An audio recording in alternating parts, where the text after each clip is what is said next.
విహారీ, ఏంటమ్మా? ఏంటి నాన్న ఇది? ఈ మధ్య ఎప్పుడు చూసినా పనిచేస్తూనే కనిపిస్తున్నావు. ఆఫీస్లోనూ వర్క్ చేస్తూ ఇంట్లోనూ వర్క్ చేస్తే నీ ఆరోగ్యం ఏమైపోతుంది చెప్పు? కొన్ని ప్రాజెక్ట్స్కి సంబంధించిన వర్క్ పెండింగ్లో పడిపోయిందమ్మా. అదంతా ఆన్ టైంలో ఫినిష్ చేయాలి.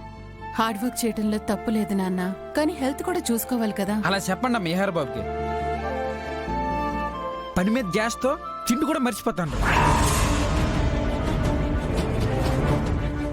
అందుకే జ్యూస్ తీసుకొచ్చాను.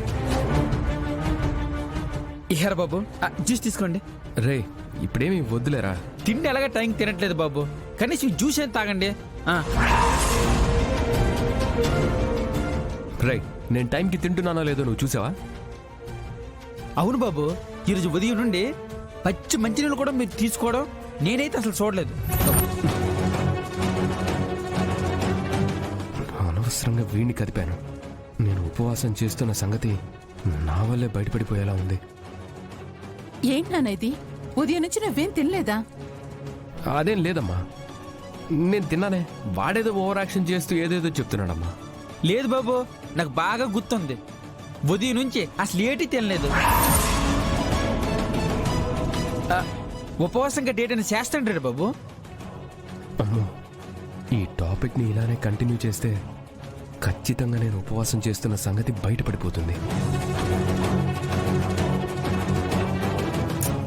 ఇక చాలు పండు, ఆ జ్యూస్ ఇవ్వు. ఏదైతే నీవు ఈ జ్యూస్ అయినా తాగు నాన్న. ఇప్పుడేం తాగాలనిపించట్లేదమ్మా. బాబు గారు అలాగంటారమ్మా, మీరు మాత్రం మొదలవుతారు. ఉదయం నుంచి ఏటీ తినలేదు, జ్యూస్ కూడా తాగకపోతే సాయంత్రం నీరసం అయిపోరు. అవును విహారీ, ఎంత పనుంటే మాత్రం తిండి మీద నిర్లక్ష్యం చూపిస్తారా? ముందు తాగు. సరే, నేను తాగుతానులేమ్మా, మీరు అక్కడ పెట్టేసేయండి. పండు, వీడి మీద నాకు ఎందుకో డౌట్గా ఉంది. వీడు ఆ జ్యూస్ తాగిన తర్వాత నువ్వు బయటికి వెళ్ళాలి, అర్థమైందా? అలాగేనమ్మా.